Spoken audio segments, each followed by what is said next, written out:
for you today is, do you think that modular refinery licensing can help tackle illegal refining? I mean, this conversation can go many ways, but let's just remember where the times that we are in. For many, many years, before the first modular refinery even came on board, we had these issues, right? Illegal refining, and then conversations, town hall meetings, conferences, summits, seminars. We went to several of them, and the decisions and the resolutions of these meetings were always one thing: modular refinery is. We've always said it. Modular refineries, that's the way to handle illegal refining. But is it? Is my question today. Is it really the final solution? Is it really going to fix it? Or are we about to have another problem coming? Okay. That's the conversation today. I would love to hear from you. I'm going to open the phone lines at some point. But first, let's just send your messages on WhatsApp. Let's start with your messages on WhatsApp. Okay, we're live on Facebook at Nigeria Info PH. We're also live on YouTube at Nigeria Info PH as well. Okay, and WhatsApp message 0809-030-6416. That's 0809-030-6416. That's a WhatsApp message. I'm going to open the phone lines at some point. But first, let's talk about our energy crisis. We are almost we are very good at getting used to what we shouldn't get used to in the first place. If we are one of the largest producers of petroleum products in Africa, why are we buying 1,000 plus for a liter of petrol? It's still a question to ask. It's still a question. It's just something to talk about. And so I'm narrowing it down to activities here in Rivers State, and especially because data from the Nigerian army that shows that they've been clamping down on illegal refinery shows that we have quite a potential. Okay, we have quite a potential, and somehow people have built skills, and now we see that modular refinery licenses have gone out. Where are those modular refineries, and are they really the problem? Are they really going to fix the problem is the question now. Is it really a solution to illegal refining? Because we see that these refineries licenses have been going out. Okay, the one I just said that's like the latest one that came out in October. About 29th of October, we saw that the government had given out 9 licenses, about 4 of them for operations to begin. Where are we with it? Why isn't it fixing illegal refining, as we all said and talked about and had experts analyze over the years? Why isn't it doing it enough that we still have the Nigerian army raiding various communities in Rivers State? I mean, not just in Rivers State now. We see that across the Niger Delta, in Akwa Ibom State, in Delta State, in Bayelsa State. But because we're in Rivers State, let's stay with Rivers State now, shall we? So if we're staying with Rivers State, we find that a lot of the activities, I mean, for every other week, you will see that, the army were in Oyibo, they were in Onelga, they were in Emoha, they were in... Which local government is not involved? At least 8 local governments will be mentioned every other week in these statements being churned out by the Nigerian army. So a lot has been going on in the communities apparently when it comes to illegal refining. But how come we do not hear a lot going on when it comes to modular refineries? What are the issues? And for you listening to me right now, what do you think we can do? Okay? Do you think modular refineries are a viable solution to illegal refining in the Niger Delta? Yes, we had a stakeholder in the oil and gas sector, Fine Face Dunamene, talk to us earlier in the news, and he says it appears we are paying lip service to this thing called modular refinery. Now, let's hear him first of all, and then when we get back, I'll share some of the things that I found that the government is doing with this modular refinery, and then you can tell me what you think. Do you think licenses for modular refineries should be prioritized when it comes to ending oil theft? The same question, various ways, the same question. But first, let's hear Dumnamene Fine Face when we spoke to him earlier and we had him in the news.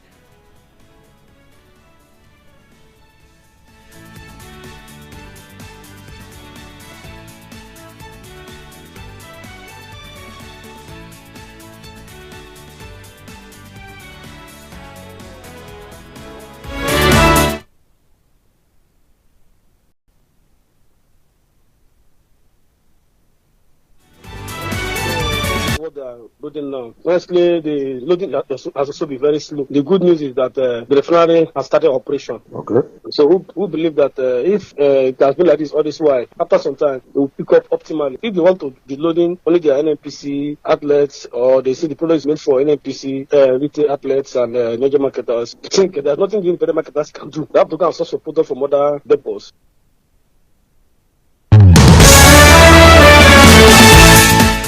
Okay, just give me a moment. Let me find the right sound bite there. Talking about the modular refinery, he actually sounded quite, dissatisfied with the government's efforts so far in ensuring that we have individuals own modular refineries in the Niger Delta. He says it appears government has been paying lip service to this thing. They've not been able to, match words with action, he says. And that was his own reaction to the increasing discovery of illegal oil refining activities in Niger Delta, River State in particular. Okay, so I'm just looking to find that. That should be it. 7.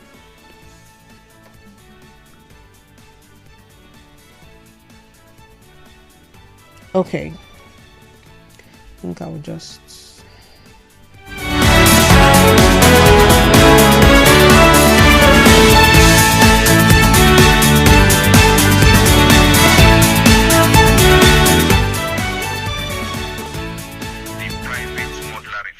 But then there is no laid down processes and procedures for youths who are involved in illegal refineries in the Niger Delta who intend to go into the modular refinery promised by the federal government in February 2017 under the Buhari administration.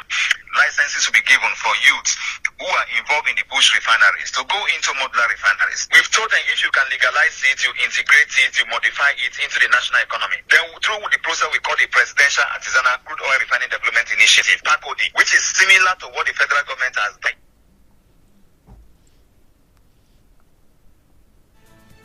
Okay.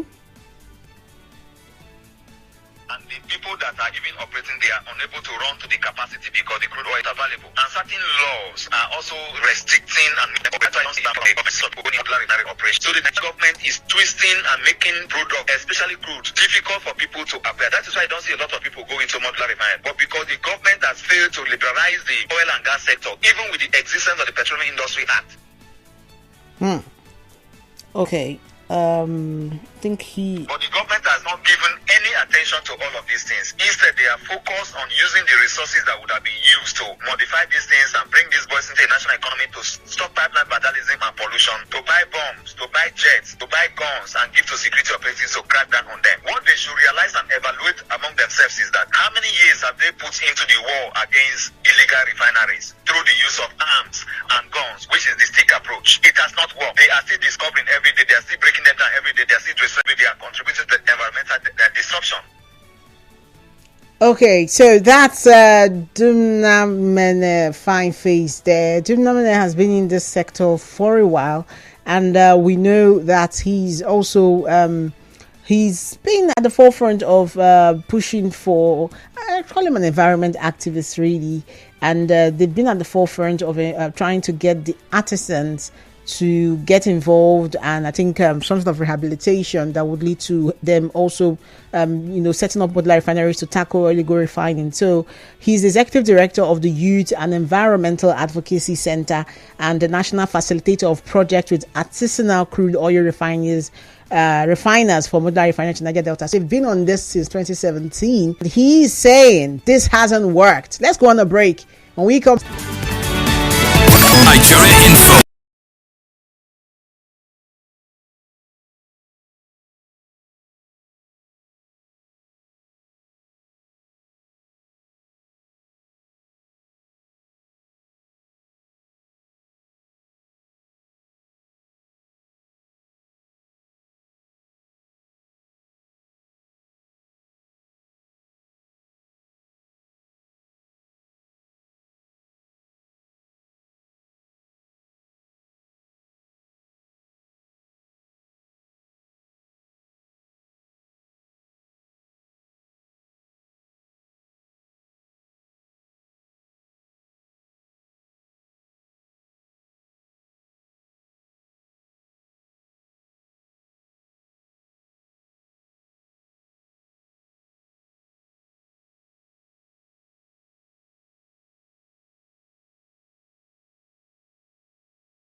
Nigeria Info talking figures, and I started with modular refinery on the first segment of the show, and the question of whether or not it's still that solution that we all talked about when it comes to ending oil theft in the Niger Delta. That's the conversation on Talking Figures today. I'm Choma Izenwafo, your host on the show. And just before we went on that break, I asked that question, and then I shared with you what one of the stakeholders in this sector, in fact, he's specifically the coordinator. He's the national facilitator of project with artisanal crude oil refiners for modular refineries in the Niger Delta. That's Dumna Menefine Face. Has been around all of this for a while, and he's telling us that, it appears it's just lip service. And the challenges are there when it comes to, after you collect licenses and set up refinery, where is the crude to collect and then start refining? So the issue of construction, the issue of operation, all of it put together, is this enough? Is this still a viable solution to ending illegal refining in the Niger Delta? A conversation that is very important at the time that we are now saying that we have the Port Harcourt refinery working. We also have the Dangote refinery working. Okay, and oil prices and all of that, is the impact is no longer direct, is it? I don't know, you tell me. But we're still buying a liter of petrol for the least I've bought this month, or between November ending and now, since the Port Harcourt refinery came on board, was 1,075 naira, and that's about 18.6 something liters, and that's not much. That cannot really take us anywhere. Okay, so I'd like to hear from you. Yes, we're live on Facebook. We're also live on YouTube at Nigeria Info PH. I'd love to hear your thoughts. And you can share your comments there. You can also share and send WhatsApp message. Yes, you can send a WhatsApp message. Send to 0809 030 6416. 0809 030 6416. And the phone lines are officially open at this time. I would love to hear from you when you think about ending illegal oil refining in the Niger Delta. Do you still think modular refinery is that solution? 0817-923-0002. Yes, the phone lines are open at this time. I would love to hear what you think. A lot has been said when it comes to our energy crisis. It has several heads, several monster heads, and I'm just holding on to one of those heads this afternoon on the show. And I have a call coming through. Hello, good afternoon. Yeah, good afternoon. Yes, welcome to Talking Figures. From Africa. Okay, welcome. All the while we have been saying that is the solution to Nigerian petroleum crisis or problem. What do I mean by that? If they approve as many as they can in Niger Delta as a whole, the idea of stealing will not be there, because they'll be checkmating those who will be stealing, so that they will have a product to refine. And they have to be modified and in line, so that we know who is modifying and who is not modifying. They will streamline them and they will produce, and it will compete. Let me tell you, Port Harcourt refinery is not refining yet. Now they hear. There are placards up there that if I tell you what they're doing, you may not believe. Go there and find by yourself whether they are refining. They use fuel to calibrate the one, and just from their drone, they are pouring from Dangote through bag, you see, and put there, and they are giving us that. They are not. They buy from Dangote 930, and they want to say 1,003. And then people want to make them from Dangote and give to the public. They will tell Dangote not to sell and give them a gardener. The modular refinery will compete the price. Let's tell you, if they approve as many, fuel will come back to 500 or 400, because there are a lot of competitors. I get what I'm saying. Okay. Because when there are more competitors, like the NPN, Glow, this and that, when they come, they force and advertise, come and buy. If you go to market and it is one person that is selling yam, any price you buy. But when there are 3-4 persons, you have go here, you want to clamor for buyers. Come. That is what a modeler will do for Nigeria. And that's the solution. Thank you. God bless you. The one go back from Africa. Okay, thank you for sharing your thoughts there. He believes that modular refinery is still the solution. Okay, I lost that call there. Yes, 0817-923-0003 is also another number that you can call. to be a part of the conversation right here at 92.3 Nigeria Info. The question is, do you think that the modular refinery is still a viable solution when you think about ending oil theft in the Niger Delta? Hello, good afternoon. Hi, Chama, good afternoon. Yeah, good afternoon. Welcome to the show. Thank you. My name is Muriel Fogokeka. Muriel, good to have you. What? Thank you. Just like you rightly said, some licenses have been issued, to those that are interested in modular refineries. Now, what my concern is, why is it that are they started? Are they working on it? Because we've not heard anything concerning it. They just took their licenses. Did they just take the license? Did they go to sleep? Or are they working on it? Modular refineries will go a long way to curbing illegal refining. Yeah, because I think these people will try to bring these illegal refiners into the system. As much as these people are willing to come out, to come into the limelight, as in come on the right path, they will want to employ most of them. So at least it will go a long way to reducing it. But I don't think modular refineries will in any way affect the price of petrol, of PMS, because as long as NNPC has the full right to control, they are the ones that control price, for both themselves and for others. So I don't think, except these modular refineries, they've given them the right, to fix their prices according to how they purchase. Because most of them, they might not even be able to access crude.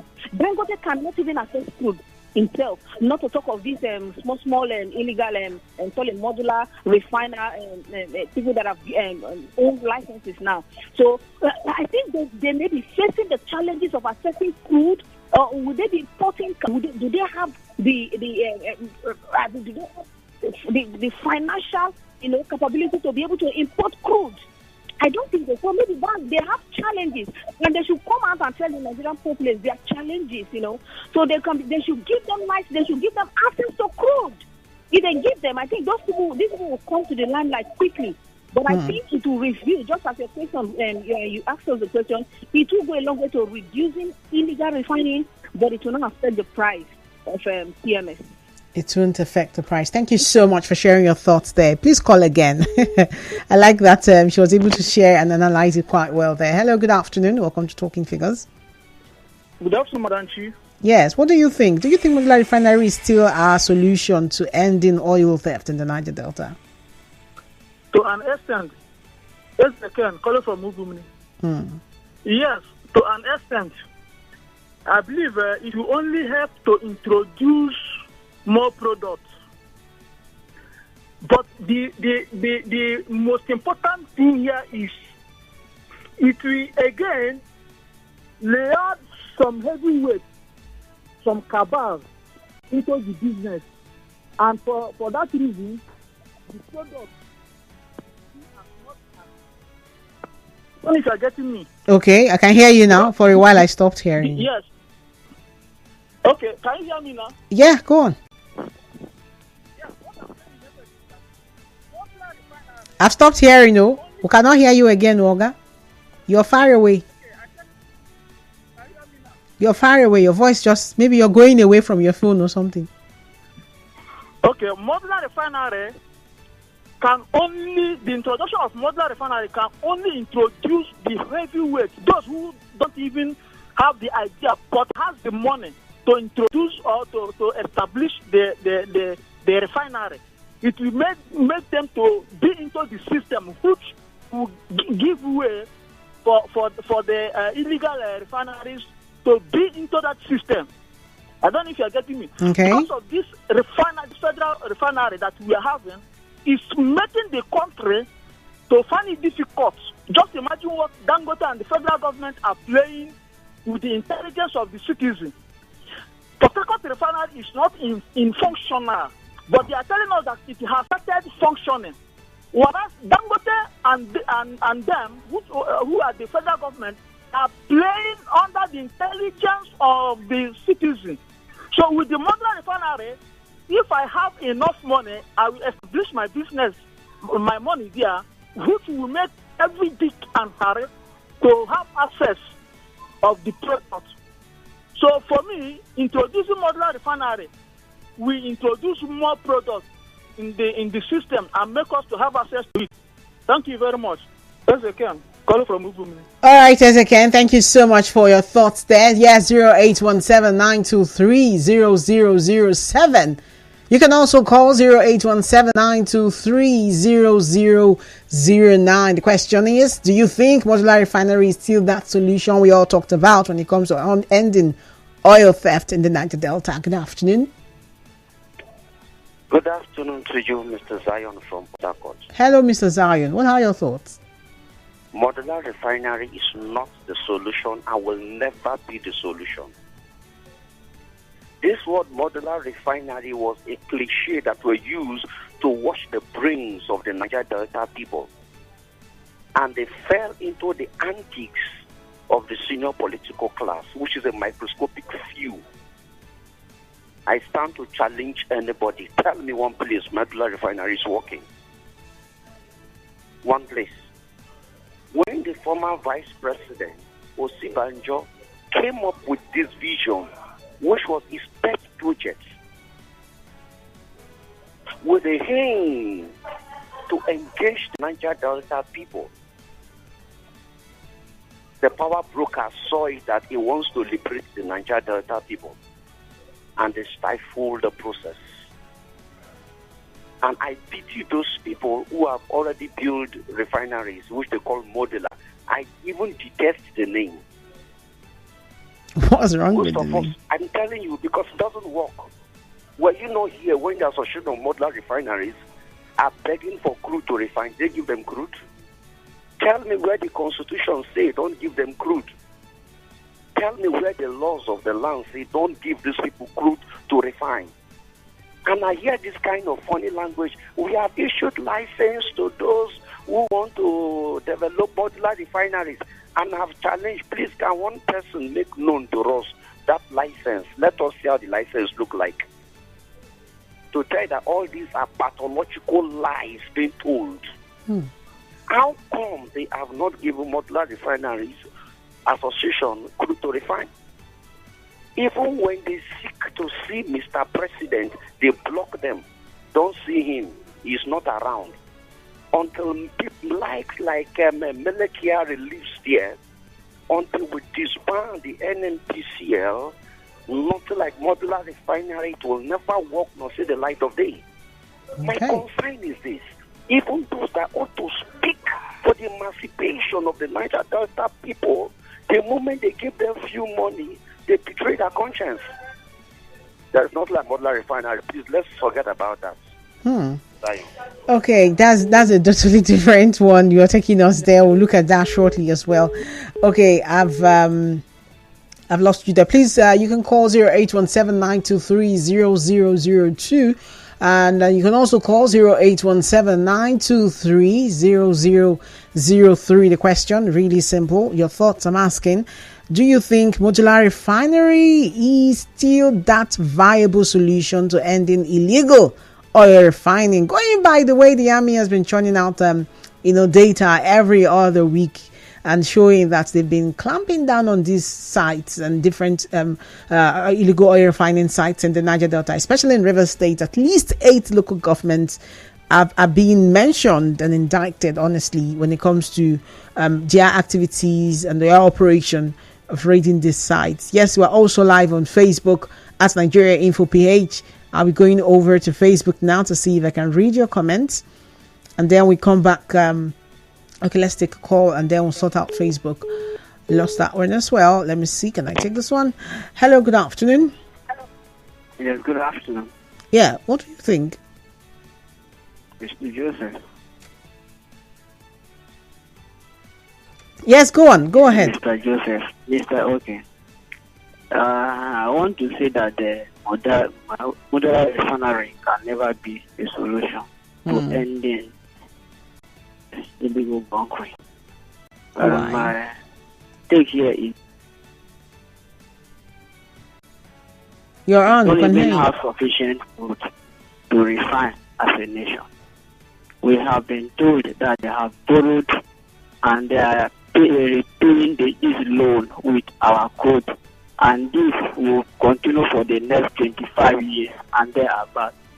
The leftover percentage is even less than 20% of the crude, where we don't have the crude to refine.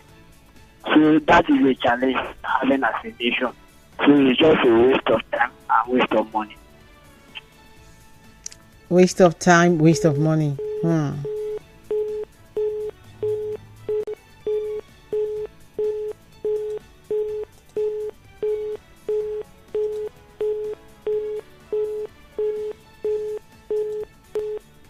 Okay, I'm not sure what has happened here. Anyways, now when you look at modular refinery, I mean, for the last caller, the fact that we cannot say that modular refinery is still the solution, those are his thoughts there. But then, would you, like, when you look at it, how can government now improve its efforts in fighting illegal refinery? If I have at least one caller saying, in fact, the caller before that says there's nothing like modular refinery to begin with. And what do you think? We're still talking right here on 92.3 Nigeria Info, talking figures. That's it. We're live on Facebook. We're also live on YouTube at Nigeria Info PH. Let's see now. We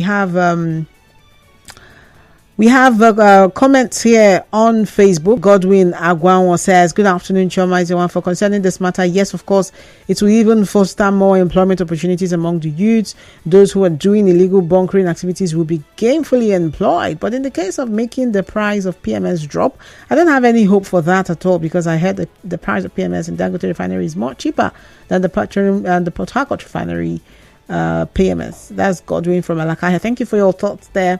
Port Harcourt refinery is a glorified nomenclature and as such cannot lower fuel price of production in River State and Nigeria at large due to wranglings of that's from Stephen. That's from Stephen. That's on Facebook from Stephen. Okay, so what else then? If you are saying that the modular refineries are truly no longer, you know, what we can see as a solution to ending illegal refinery, what is then? Because it has to end, right? We all agree that it's damaged the environment, and beyond that there are so many other risks that it exposes us to. And so what is then? What is that solution? What is that viable solution to ending illegal refining in the Niger Delta? And now that we have the likes of Dangote refinery, Port Harcourt refinery, and then the government is saying as of October 30th, 9 licenses were given out, 7 for construction of refineries, and 4 licenses for operation. So if I'm going by this data, I'm not even going to dig back to see how many of these licenses were given before the last one in October. You find that we have at least 6 refineries, 6 machines moving towards one goal, which is to make products available. Products like kerosene, products like petrol, products like diesel. Now, where are we with it in ending illegal oil refining? Where are we with it in helping tackle energy crisis as we've seen it happen here in the Niger Delta? Yes, the phone lines are still open, 0817-923-0009. Let's go to WhatsApp now. See your messages there. Where's my WhatsApp? All right. Okay, so I see someone here saying, let me see.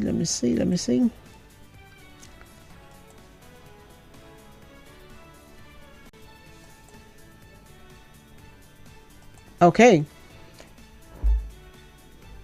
Now, another important question when it comes to this modular refinery is, have we been able to properly set up in a way that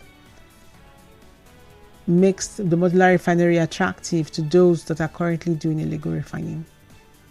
Because listening to everyone that's called in so far, we find that some people are it appears the people that are interested in modular refineries are not the people that are doing illegal refining. It appears. And so if that's the case, where are we? I have a message here from Duma Lady Monday. It says, I support let illegal refinery products be legalized in the Niger Delta region. But it's quite unfortunate that these people will never allow that to take place. Okay, I have Frank here. Another WhatsApp message from Frank says, greetings to you guys in the studio. Modular refinery is not and will never be the solution, he says. As we speak right now, we have not less than 3 or 4 completed modular refineries that is not producing. Asa not in Imo State, one in Edo, one in Delta State, Kwale, and another in Bayelsa. If Nigerians don't rise up, okay, politics will kill Nigeria, blah, blah, blah, mark it somewhere. Okay, your thoughts there. You say you do not believe that modular refinery is the solution. Now let's look at it. If you say modular refineries have been set up but they're not operating, what's the issue then? Policy implementation, funding, lack of capacity to do it, because that's also another thing. Do we have the capacity to run these refineries, modular refineries? Do we have the capacity? Do we have what it takes? 0817-923-0007.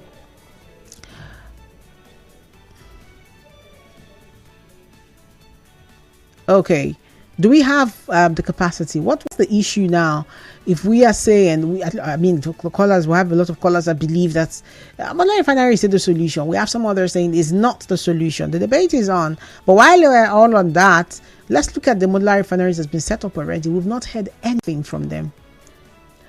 What is the challenge for them? What could be the challenge when it comes to, if you own a modular refinery, or even if you are one of those doing illegal refining, yes, you can actually call me up. I'd like to hear from you. If you're given a license today, would you take it? And would it mean that you would stop both fire? I would love to hear from you. 0817-923-0002. If that one is not going through, you can call 0817-923-0007. You can also call 0817-923-0009. And the WhatsApp message is 080. You can send WhatsApp messages as well. Send them to 0809-030-6416. 0809-030-6416. Let's just take one more call before we go on this break. Hello, good afternoon. Hello, good afternoon. Yes, you're welcome to Talking Figures.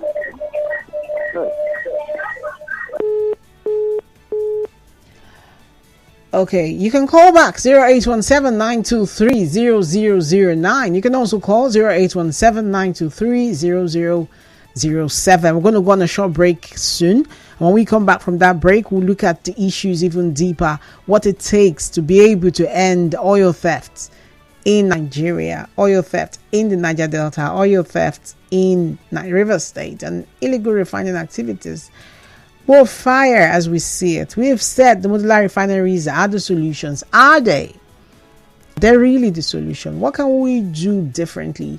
What can the federal government do? What is that one policy that will help turn things around here for us? What is that one policy? If you're saying it's a modular refinery, what aspect of the modular refinery should the government provide support? Providing crude, making it easy for them to access crude, providing funding or capacity. What policy implementation will make the modular refineries work? And then if you think that, yes, modular refinery is not the solution, it's not going to help us tackle illegal refining, you can also tell me what you think can. What can do it for us? What is it that can help end illegal refining? Don't tell me employment. Be very specific, or like say realistic. When you say employment, where, what, which sector, and how can that work? Okay, and we also know that it's not being just the federal government now.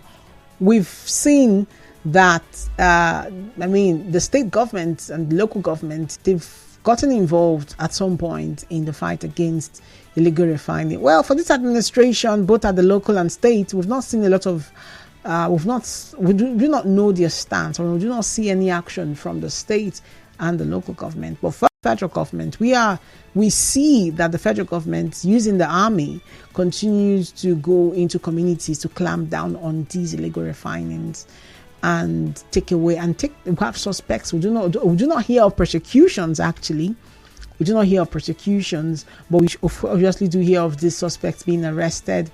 We obviously do hear of products that run into millions of naira being seized. So it's a multi-million naira industry with multiple value chains.